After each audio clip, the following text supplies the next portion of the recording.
રાધે રાધે, જય સિયારામ.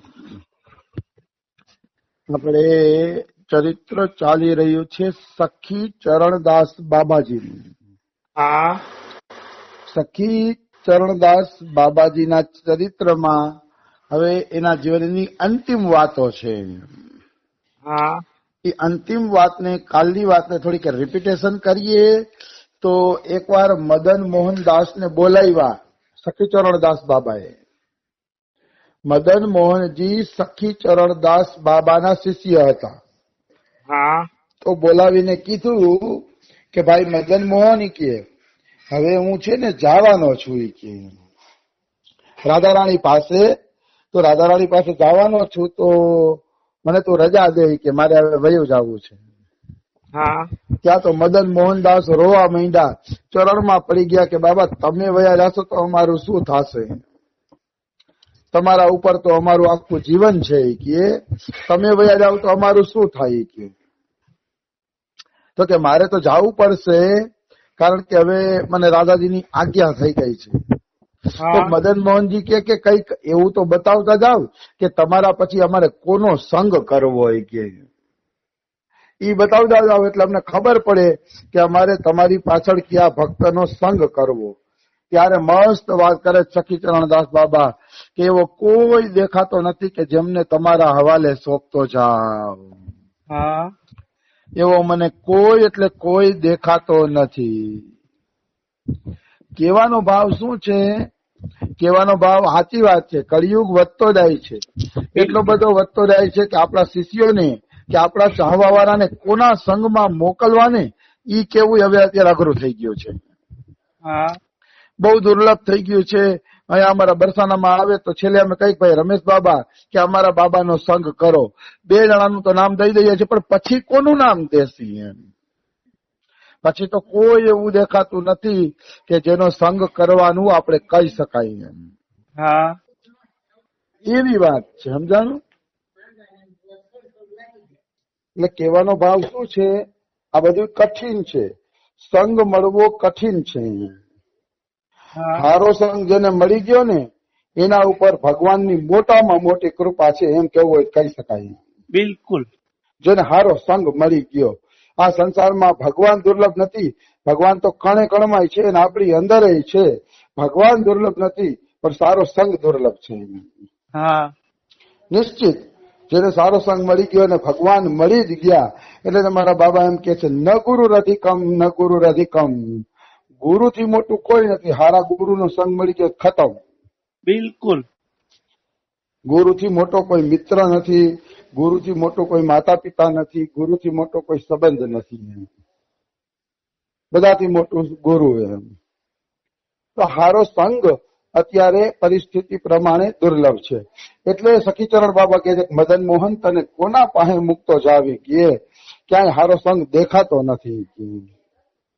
તો મદન મોહન કે તમે જ રહ્યો એમ. જો રાધા બાબાના એક શિષ્ય હતા. હા ઈ રાધા બાબાને છે ને 18 પુરાણ સંભળાવતા હતા. હા રાધા બાબાને એકવાર ઈચ્છા થઈ કે મારે 18 પુરાણ સાંભળવા છે. હા એવી એને ઈચ્છા થઈ એટલે એને એક સેવકને કીધું કે તું ભાઈ 18 પુરાણ મને સંભળાવજે. ઈ રાધા બાબામાં પ્રેમ રાખતો હતો.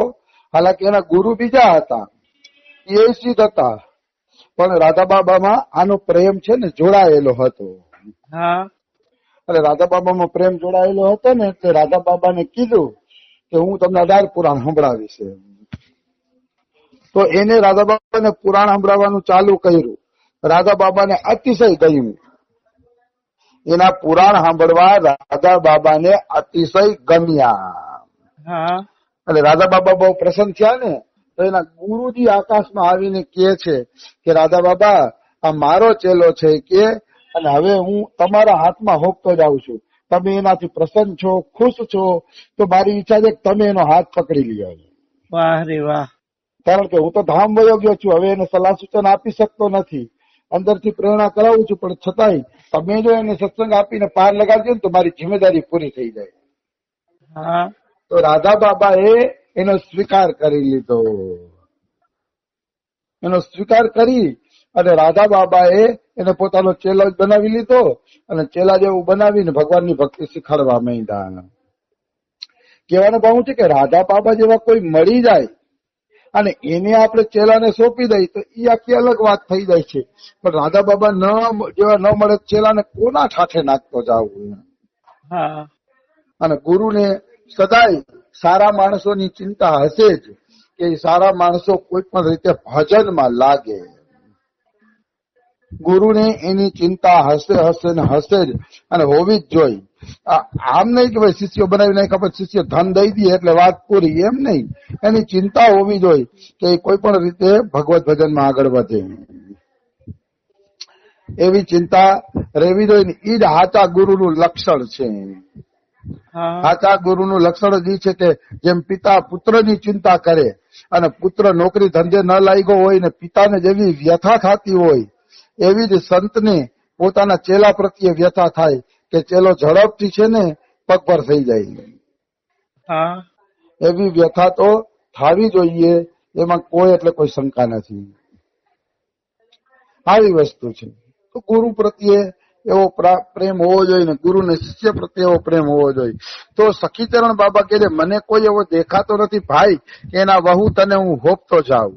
તો ઓલો કે છે કે જો તમે મને છે ને કોઈને ન સોંપી શકતા હોય ને તો ગુરુજી તમે જ રોકાઈ જાવી કે મારી ઈચ્છા છે તમે જ રોકાઈ જાવ અને તમારી પાસેથી જ હું જ્ઞાનની પ્રાપ્તિ કરું.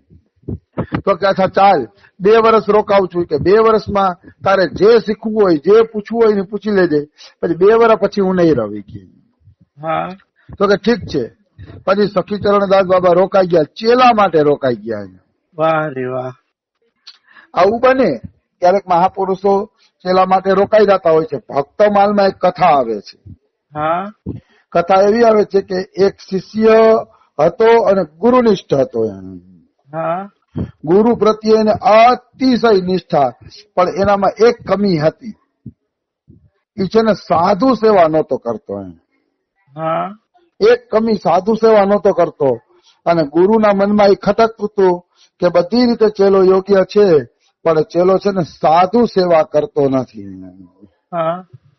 મનુષ્યના જીવનમાં સાધુ સેવા હોવી ખરેખર જરૂરી છે. તો સાધુ સેવા ઈ કરતો નહોતો, બરોબર. ઈ એના ગુરુને ખટકતું હતું. એક વાર ચેલો કે ગુરુજી મારે તીર્થયાત્રા કરવા જવું છે, જાવ. તો ગુરુજી કે બેટા રોકાને મારી પાસે, મારે તને થોડીક શિખામણો દેવાની છે. તો કે ગુરુજી પણ હું જાત્રા કરીને આવું પછી શિખામણ દેજો ને, મારું મન થયું કે જાત્રા કરી આવું. તો કે અચ્છા ચેલા તું પાછો આવીશ ને ત્યારે કિંમતી વાત બતાવવાની છે તને, એ કિંમતી વાત જાણી લઈશ ને પછી તારે કઈ જાણવાનું નહીં રહે. તો કે ઠીક છે. એવું નક્કી કરીને ચેલો વયો ગયો જાત્રા કરવા. જાત્રા કરવા વયો ગયો એટલે ચેલો હે ને લગભગ એમ માનો ને કે 1 વર્ષ પછી જાત્રા કરીને આશ્રમમાં આવ્યો. 1 વર્ષ પછી જાત્રા કરીને ચેલો આશ્રમમાં આવ્યો. આશ્રમમાં આવ્યો ને તો ગુરુની અર્થી ઉઠતી હતી. ગુરુ ધામ પધારી ગયા હતા અને ગુરુની અર્થી ઉઠતી હતી. એટલે ચેલાએ પૂછ્યું શું આશ્રમમાં રોક અકળ થાય છે, શું થયું? તો કે ભાઈ તારા ગુરુજી ધામ પધારી ગયા અને આજે જ પધારી ગયા. તો ચેલો ભાઈ ગુરુનિષ્ઠ હતો, ભલે સંત સેવા નહોતી પણ હતો ગુરુનિષ્ઠ ચેલો. એટલે એ ચેલાએ કીધું કે એમ થોડા ગુરુજી પધારી જાય. ગુરુજીએ કીધું હતું કે તું આવીશ ને ત્યારે તને કિંમતી વાત બતાવી છે, એ કિંમતી વાત બતાવ્યા વગર મારા ગુરુ જય જ કેમ શકે કે મારા ગુરુ ના કહી શકે કે કિંમતી વાત એને બતાવવી પડે કે. તો બધા કે પણ ભાઈ હવે યાજ્ઞાનું શું કરું? કે ના, અર્થી નીચે ઉતારો. અર્થી નીચે ઉતારીને ગુરુને કીધું કે ગુરુ ઓલી વાત બતાવ્યા વગર તમે જઈ ન શકો, તમે મને એ વાત બતાવો. તો ચેલાની નિષ્ઠાના કારણે ગુરુ પાછા જીવતા થઈ ગયા. વાહ વાહ. પાછા જીવતા થઈ ગયા. પછી ગુરુ ચેલો બે એકાંત ઓરડીમાં ગયા અને ચેલાએ પૂછ્યું બતાવો કિંમતી વાત શું છે? તો કે બેટા તું સાધુ સેવા કરતો જા. તો કે અરે ગુરુજી તમે કહી તો દીધું સાધુ સેવા કરતો જા, પણ મને સાધુ સેવા આવડતી નથી, તમે શીખાડીને જાઓ તો સારું હોય. કે શીખાડો ને સાધુ સેવા મને કે. તો ગુરુ 1 વર્ષ જીવ્યા અને 1 વર્ષ જીવીને પોતાના નજરે સાધુ સેવા શીખાડીને પછી 1 વર્ષ પછી ગુરુ ધામમાં ગયા.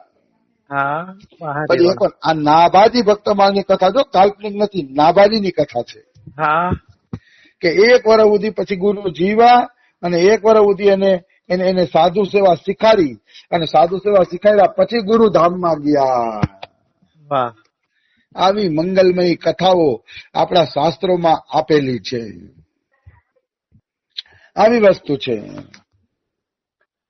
તો